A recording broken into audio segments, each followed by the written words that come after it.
जय गुरु जी संगत जी। आज गुरु जी की एक पुत्र से कह रहे हैं, सिर्फ 4 घंटे अपने मन को शांत रख, घबराना मत, शिकायत मत करना और सबसे ज़रूरी बात शुक्राना करना मत भूलना। क्योंकि कई बार इंसान को मिलने वाली सबसे बड़ी कृपा पहले उसके धैर्य की परीक्षा लेती है। अगर आज ये बात सीधे आपके दिल तक पहुंची है तो पूरी बात आखिर तक ज़रूर सुनिए। हो सकता है आज का संदेश आपके मन में कोई नई उम्मीद जगा दे। गुरु जी का मंत्र जाप, ओम नमः शिवाय, शिव जी सदा सहाय। ओम नमः शिवाय, गुरु जी सदा सहाय। जय गुरु जी।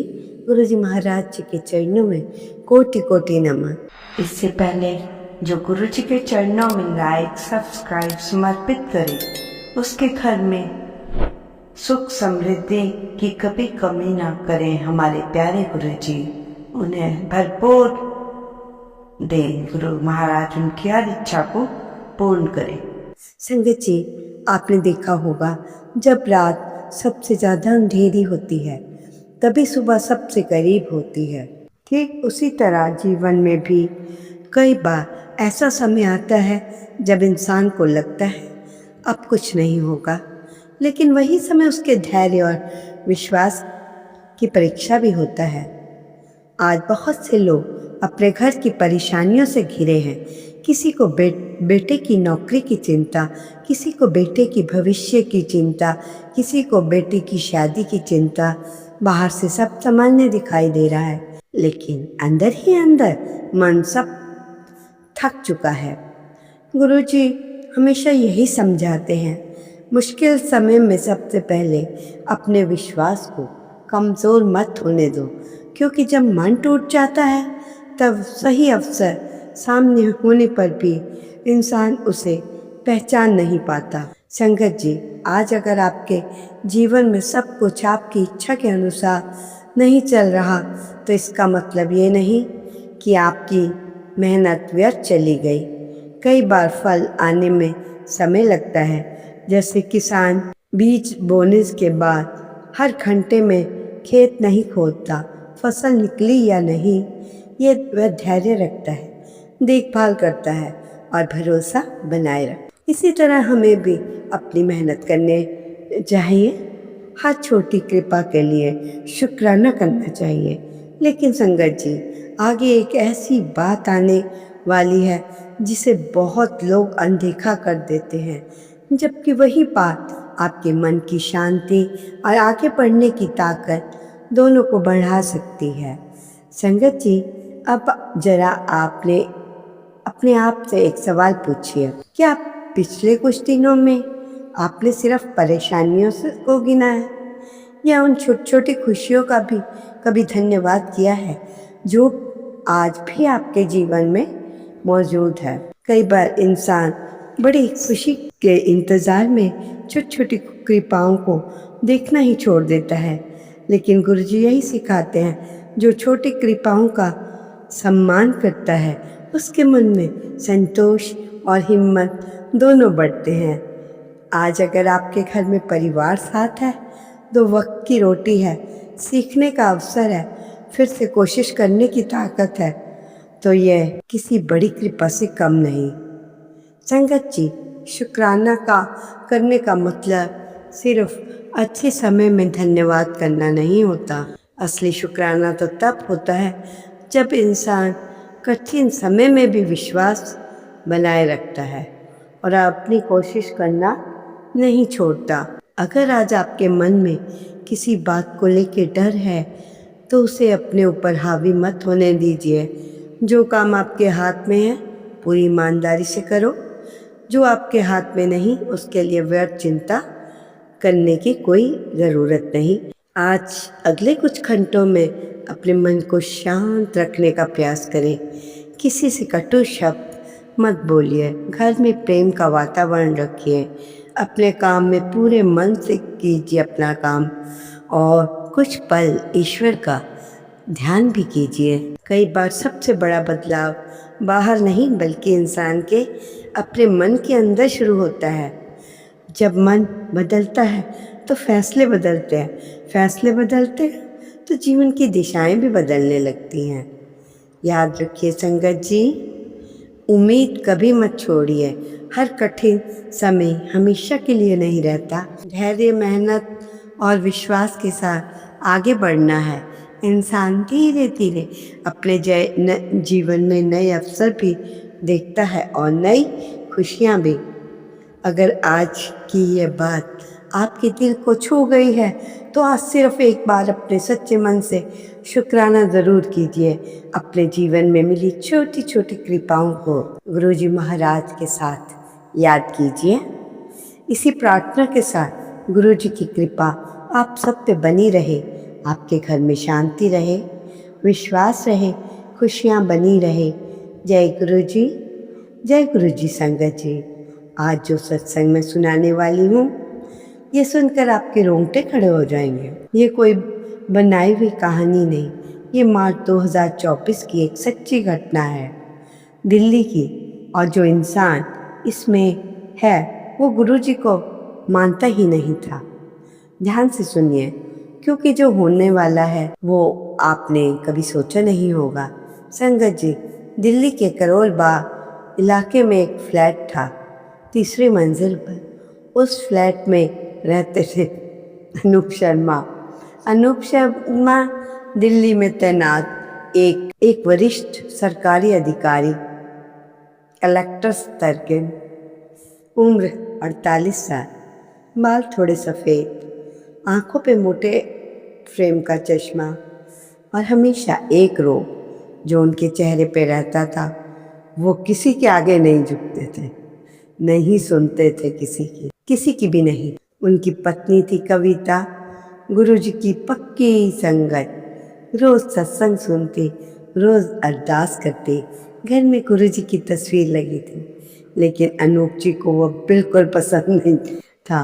वो पर कहते थे, कविता ये क्या ढकोसला है, इन बाबाओं के चक्कर में मत पड़ो। मैं एक बार पढ़ा लिखा आदमी हूँ, मुझे ये सब बिल्कुल पसंद नहीं। कविता जी चुप हो जाती, लेकिन अपनी आस्था नहीं छोड़ती थी। उनकी एक बेटी थी मान्या, 17 साल की, होशियार, मेहनती, अनूप जी की आंखों का तारा। संगत जी, यहाँ से घटना शुरू होती है तो मैं आपको सुनाने वाली हूँ। मार्च 2024, 4 तारीख। अनूप जी ऑफिस से घर आए, थके हुए, चेहरे पे एक अजीब सी बेचैनी। कविता जी ने चाय रखी। क्या हुआ, ठीक हो? अनूप जी ने एक लिफाफा मेज पर रखा। ट्रांसफ़र ऑर्डर आ गया। कविता जी ने लिफाफा खोला, अंदर एक कागज़ था, पढ़ा। उनके हाथ कांप गए। जो ट्रांसफ़र ऑर्डर था, लेकिन साधारण ट्रांसफ़र नहीं। अनूप जी को एक ऐसी जगह भेजा जा रहा था जो दिल्ली से 1400 किलोमीटर दूर, एक छोटा सा जिला जहाँ ना ढंग का अस्पताल ना स्कूल। मान्य का अगले महीने बोर्ड एग्ज़ाम। कविता जी बोली, ये कैसे होगा, मान्य का एग्ज़ाम? अनूप जी ने हाथ उठाया। मुझे पता है। वो उठे, कमरे में बंद हो गए। संगत जी, ट्रांसफ़र कोई साधारण नहीं थी। असल में एक बड़े नेता की ज़मीन के मामले में अनूप जी ने एक फ़ैसला लिया था जो सही था, लेकिन उस नेता को वो पसंद नहीं था। उस नेता ने अपनी ताकत दिखाई। जिस इंसान ने अपनी पूरी ज़िंदगी ईमानदारी से काम किया, उसे सज़ा मिल रही थी। रात को कविता जी ने अनूप जी को खाना दिया। चुपचाप खाते रहे। खाने के बाद कविता जी ने धीरे से कहा, एक बार गुरु जी के सामने। अनूप जी ने बीच में ही रोक दिया। कविता, बस इतना कहा और कमरे में चले गए। संगत जी, उस रात अनूप जी सोए नहीं पूरी रात। जो बालकनी में बैठे रहे दिल्ली की रात। उनके सामने रोशनियाँ थी, शोर था, लेकिन उनके अंदर एक सन्नाटा था। उन्होंने 26 साल की नौकरी की थी, एक बार भी झुके नहीं, एक बार भी गलत नहीं किया, और आज ये नतीजा था। रात के करीब 2 बजे कविता जी उठी, बालकनी में आई, अनूप जी को देखा, चुपचाप उनके पास बैठ गई। कुछ नहीं बोली, बस बैठी रही। 10 मिनट बाद अनूप जी ने कहा, मान्या का एग्ज़ाम है? कविता जी बोली, हाँ। अगर मैं चला गया तो वो अकेली पड़ेगी। हाँ। फिर लंबी चुप्पी। अनूप जी ने कहा, तुम्हारे गुरुजी क्या सच में क्या सच में कुछ होता है? कविता जी रुकी। उन्हें यकीन नहीं हुआ ये उन्होंने सुना। बोली, हाँ। अनूप जी उठे, अंदर आए, वापस आए, हाथ में गुरुजी की तस्वीर जो कविता ने ड्रेसिंग टेबल पर रखी थी। वो तस्वीर उन्होंने कभी देखी नहीं थी। ध्यान से आज देख रहे थे। कविता जी की आंखें भर आई। अनूप जी ने तस्वीर वापस रखी। बस इतना कहा, देखते हैं। संगत जी, आज 5 मार्च की रात है और अगले 72 घंटों में जो हुआ वो सुनकर यकीन नहीं कर सकते। 6 मार्च सुबह 10 बजे अनूप जी ऑफिस गए। मन भारी, डेस्क पर बैठे, फाइलें खोली, लेकिन ध्यान नहीं लग रहा था। तभी उन्हें एक फ़ोन कॉल आई। नंबर देखा, नहीं पहचाना। उठाया, दूसरी तरफ से आवाज़ आई, अनूप जी। हाँ बोलिए, मैं रमेश कुमार बोल रहा हूँ, आपसे एक ज़रूरी बात करनी थी। अनूप जी ने पूछा, आप कौन रमेश कुमार? उस आदमी ने जवाब दिया। उसने अनूप जी को कुर्सी से उठा दिया। वो रमेश कुमार एक वरिष्ठ नौकरशाह थे, रिटायर हो चुके थे। दिल्ली के गलियारों में उनकी बहुत पहचान थी और पहुंच थी। और अनूप जी ने उनसे पिछले 15 साल में एक बार भी बात नहीं की। रमेश जी ने कहा, अनूप जी, मुझे आपके ट्रांसफ़र का पता चला। मुझे कल रात किसी ने बताया। मैं आपकी मदद करना चाहता हूँ। क्या आप कल सुबह मिल सकते हैं? अनूप जी हैरान थे। उन्होंने पूछा, आपको किसने बताया? रमेश जी ने कहा, एक मेरा पुराना दोस्त, वो भी अब दिल्ली में नहीं, लेकिन उसने मुझे कॉल किया और आपका नाम लिया। अनूप जी को कुछ समझ नहीं आया, लेकिन उन्होंने कहा, हाँ कहा। 7 मार्च सुबह 9 बजे अनूप जी रमेश जी से मिले। 1 घंटे की बातचीत। रमेश जी ने कहा, आपका केस मैंने देखा, आपने सही किया था और मेरे पास एक रास्ता है। लेकिन संगत जी, यहाँ वो ट्विस्ट था जो किसी ने सोचा नहीं था। रमेश जी ने जो रास्ता बताया वो ये था, वो एक बड़े अधिकारी थे दिल्ली में जो उस नेता के ऊपर हैं जिसने रमेश जी की पुरानी जान पहचान है। वो अधिकारी उस ट्रांसफ़र को रोक सकते थे, लेकिन शर्त यह थी कि अनूप जी को उनसे खुद मिलना होगा और अपना पक्ष रखना होगा। अनूप जी ने पूछा, वो मिलेंगे? रमेश जी ने कहा, मैंने कल रात ही कॉल किया था। उन्होंने कहा, हाँ। अनूप जी हैरान थे, ये सब इतनी जल्दी कैसे हो रहा था? 8 मार्च अनूप जी बड़े अधिकारी से मिले। मीटिंग 1 घंटे चली। अनूप जी ने अपना पूरा पक्ष रख दिया। वो ज़मीन का मामला, उनका फैसला कोई सही था? वो बड़े अधिकारी चुपचाप सुनते रहे। अंत में उन्होंने कहा, अनूप जी, मुझे आपके बारे में बहुत पहले से पता है। आप ईमानदार अधिकारी हो, मैं देखता हूँ। मीटिंग ख़त्म हुई, कोई वादा नहीं, कोई आश्वासन नहीं। अनूप जी घर आए थके हुए। कविता जी ने पूछा, कैसा गया? अनूप जी ने कहा, पता नहीं, और वो सो गए। संगत जी, अगले दिन 9 मार्च अनूप जी ऑफिस पहुँचे। उनके पीए ने एक लिफाफा दिया। सर, ये अभी आया है। अनूप जी ने लिफाफा खोला। अंदर एक कागज़ था, ट्रांसफ़र ऑर्डर का संशोधन, ट्रांसफ़र रद्द, अनूप जी दिल्ली में ही रहेंगे। अनूप जी कुर्सी पर बैठ गए, कागज़ हाथ में था। वो पढ़ते रहे, बार बार पढ़ते रहे। आंखें भर आई। वो अकेले ही कमरे में थे। उन्होंने दरवाज़ा बंद किया और देर तक बैठे रहे। शाम को घर आए, कविता जी को वो कागज़ दिया। कविता जी ने पढ़ा, रोने लगी। अनूप जी ने कहा, कविता? वो बोली, हाँ। अनूप जी उठे, गुरु जी की तस्वीर के सामने गए, झुके और देर तक झुके रहे। संगत जी, कविता जी बताती हैं, उस पल उन्होंने अपने पति को पहली बार किसी के सामने झुकते देखा। जो आदमी 26 साल में कभी नहीं झुका, वो उस दिन झुका। लेकिन संगत जी, कहानी यहाँ ख़त्म नहीं हुई। यहाँ वो बात आती है जो अनूप जी को बाद में पता चली और सुनकर उनकी आंखें फटी रह गई। कुछ दिन बाद अनूप जी ने रमेश जी को कॉल किया शुक्रिया कहने के लिए। बातचीत में अनूप जी ने पूछा, रमेश जी आपको उस रात किसने कॉल किया था जिसने मेरे बारे में बताया? रमेश जी ने कहा, मेरे एक पुराने दोस्त विजय मेहता, हम साथ पढ़े। अनूप जी रुक गए। विजय मेहता? हाँ, क्यों, आप उन्हें जानते हैं? अनूप जी की आवाज़ धीमी हो गई। और रमेश जी, विजय मेहता का 2 साल पहले निधन हो गया था, 2022 में। फ़ोन पर चुप्पी। रमेश जी बोले, क्या?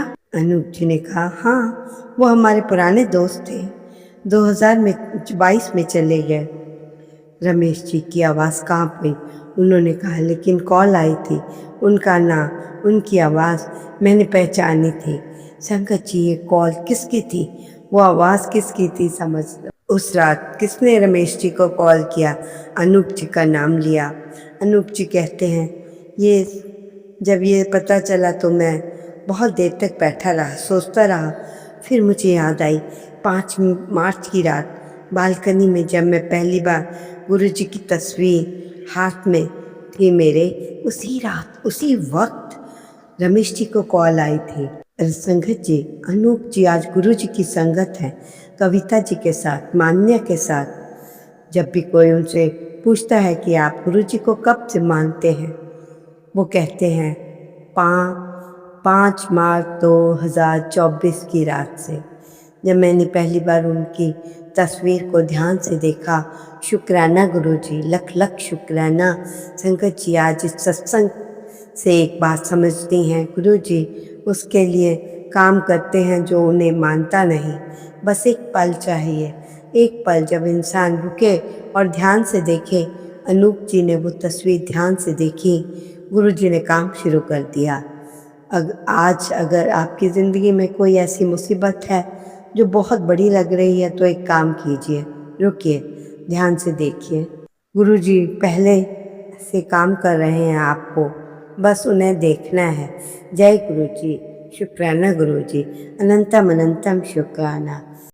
गुरुजी के मंत्र जाप के साथ ये आज का शुक्राना सत्संग समाप्त करते हुए और सारी संगत से ये कहते हुए, यदि आज का सत्संग आप सुन लेंगे तो आप नहीं भी मानते होंगे गुरु महाराज जी को, तो शुक्र। ओम नमः शिवाय।